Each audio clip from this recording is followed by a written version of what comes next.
तो जी अस्सलाम वालेकुम। उम्मीद करता हूँ सब खैर सलामती से होंगे। आज मैं आपके लिए जो वीडियो लेके आया हूँ वो बहुत ही पावरफुल है। आपके माइंड को बहुत ही ग्लो करेगी और आपकी एनर्जी भी आपको मिलेगी। आज की वीडियो का जो मेन टॉपिक है वो एमसीक्यू ट्रिक कह लें या एमसीक्यू टिप्स कह लें।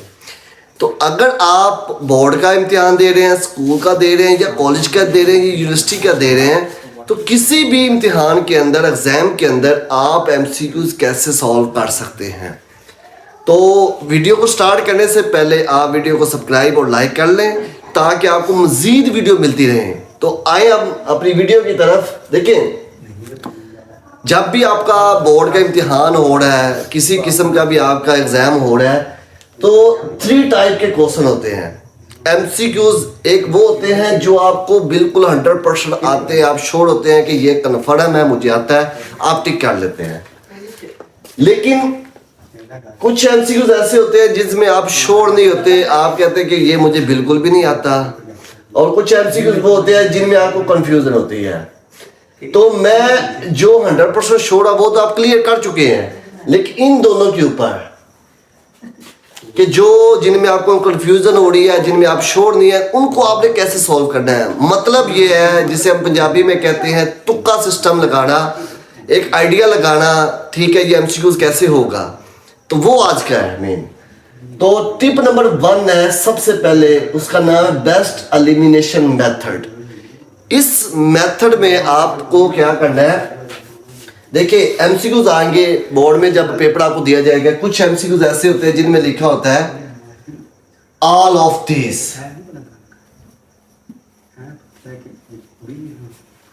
और कुछ एमसीक्यूज में लिखा होता है नन ऑफ दिस।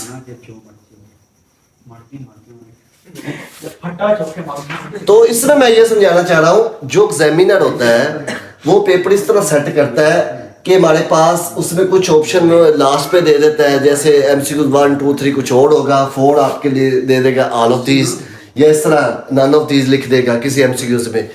तो आपने टिक करना ऑल ऑफ दीज पे। 90% चांस ऑल ऑफ दीज के होते हैं। उसकी वजह ये होती है कि जो बोर्ड का इम्तिहान होता है ना, उसमें जो एग्जामिनर वो पेपर सेटर इस तरह करता है ताकि उसमें जो ऑप्शन होती है, क्योंकि ये पेपर जब बनाए जाते हैं, इसके ऊपर के बहुत सारे पेपर इस तरह मैंने चेक करवाए थे, देखे थे बच्चों के, जिसमें ज़्यादातर एमसीक्यूज वो थे जिनमें ऑल ऑफ दीज वाला क्लिक होता है, नन ऑफ दीज वाला बहुत कम चांस होते हैं। तो इसमें अगर आपने तुक्का लगाना है कि ऑप्शन आपको नहीं आ रहा, तो आपने एलिमिनेशन मेथड में क्या करना है, जो सबसे लास्ट पे ऑप्शन होगा ऑल ऑफ दीज, आपने उसके ऊपर क्या कर देना है, टिक कर देना है। तो ये तुक्का है। जो ऑप्शन नहीं आता उसके ऊपर है ये अप्लाई होनी चीजें, जो आता है वो तो क्लियर है। अब सेकंड नंबर पे क्या होनी है, सेकंड नंबर पे आपके टिप नंबर 2 आ जाएगा। तो टिप नंबर 2 में क्या है, रिमूव एक्सट्रीम वैल्यू। ऐसे ऑप्शन में कुछ वैल्यू दी जाती है आपको। सपोज मैं करता हूं, हमारे पास क्या होगा, एक ऑप्शन है, उसमें ये ऑप्शन है सपोज 4 6 12 और 9, ये एक ऑप्शन है। इसके 4 एमसीक्यूज आप दिए हैं, 4 6 12 और 9। आपने क्या करना है, तुक्का सिस्टम के अंदर जब जाना है ना, तो जब आपने अपने माइंड सेट के मुझे एमसीक्यूज में कोई प्रॉब्लम आ रही है, तो क्या करना है, आपने देखा इन वैल्यू में सबसे बड़ी वैल्यू क्या है, 12। तो ये वाली तो कभी भी नहीं होगी। इसके अलावा जो बाकी 3 है उसमें आपने क्या लगाना है, तुक्का लगाना है। ठीक है, क्लियर है।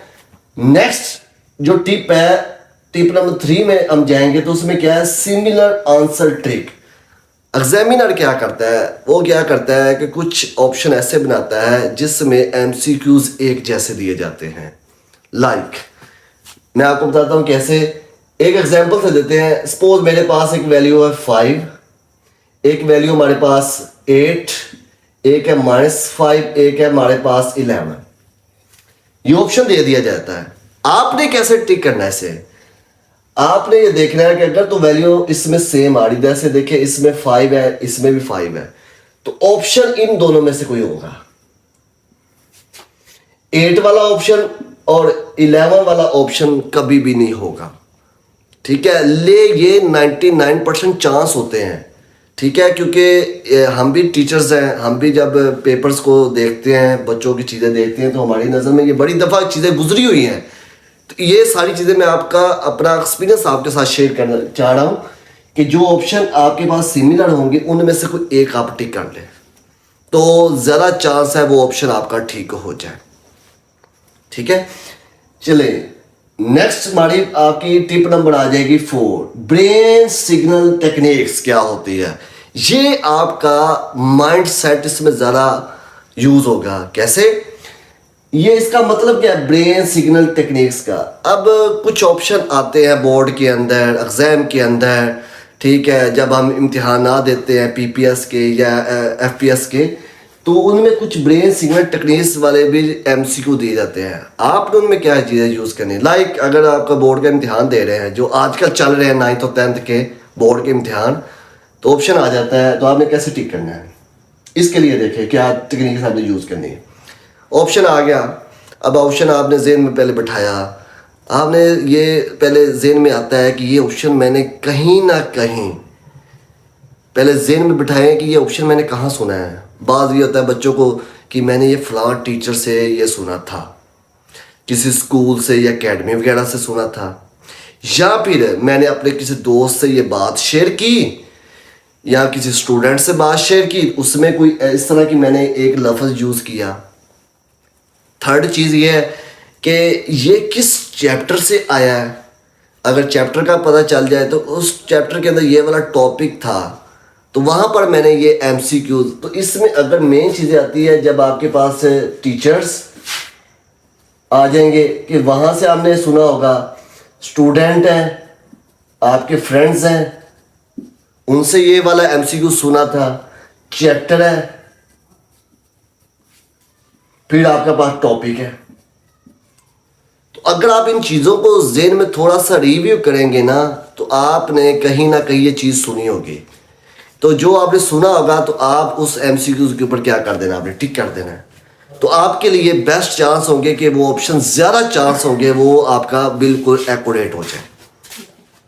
लेकिन इस माइंड, क्योंकि आपकी न्यूरॉन्स काम करती है, वो यकदम कामकारी होती हैं, तो फिर आपके पास एक टाइम आता है, तो क्या होता है कि वो फिर ये सोचती है कि ये लफ्ज़ मैंने फलां जगह पे सुना था, इस तरह सुना था, इस तरह सुना था, तो आपको वो ऑप्शन टिक हो जाता है। हाँ, अगर आपको नहीं आता तो आप इसे स्किप करके अगले एमसीक्यूज की तरफ चले जाए, बाद में भी याद आ जाता है। लेट भी न्यूरॉन्स जो दिमाग में होती है, बायो कहती है, इसमें ये चीज़ें आ जाती है। लास्ट रह गया B and C option strategy.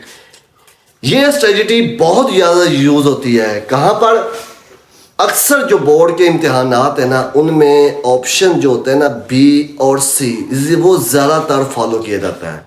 उनमें से कोई एक ठीक होता है, या बी ऑप्शन या फिर सी। अगर आपने यकदम को तुक्का लगाना है, एग्जैक्ट आपको नहीं पता, आपने सिर्फ आंखें बंद करके कहना है चलो ठीक लगा देता हूँ, चलो जी टाइम हो रहा है तो एग्जामिनर पेपर छीने हैं तो चलो लगा देते हैं, आपने बी या सी में कोई टिक करना है, ए और डी में नहीं जाना। क्यों, ऐसा क्यों है? ऐसा इस वजह से जब कोई भी टीचर्स पेपर सेट कर रहा था ना, तो वो ए ऑप्शन इस वजह से नहीं था कि बच्चा पहला ऑप्शन देखे उसी को ही टिक करते, और डी इस वजह से नहीं वो करता क्योंकि बच्चा पहले ए को देखे, फिर बी को देखे, फिर सी को देखे, फिर डी को, बच्चे का टाइम वेस्ट हो। तो फिर वो ज़्यादातर चांस होते हैं मीडियम में, या बी ऑप्शन होगा या फिर सी। तो आप अपने अंदाजे के मुताबिक इनमें से किसी एक के ऊपर आप टिक कर दें, तो आपके ज़्यादा चांस है आप एमसीक्यूज़ की तरफ एक्यूरेट जा रहे हैं। तो आज की वीडियो के अंदर मैंने जो चीज़ें बताई हैं वो एमसीक्यू ट्रिक है, वो आपके लिए बहुत ही फ़ायदेमंद है। आप एक दफ़ा इसे फॉलो करके देखें, इन चीज़ों को अपने माइंड में बिठा के देखें, तो इंशाल्लाह आपको पूरी इससे मदद मिलेगी। तो मिलते हैं नेक्स्ट लेक्चर में। अल्लाह हाफिज़, टेक केयर।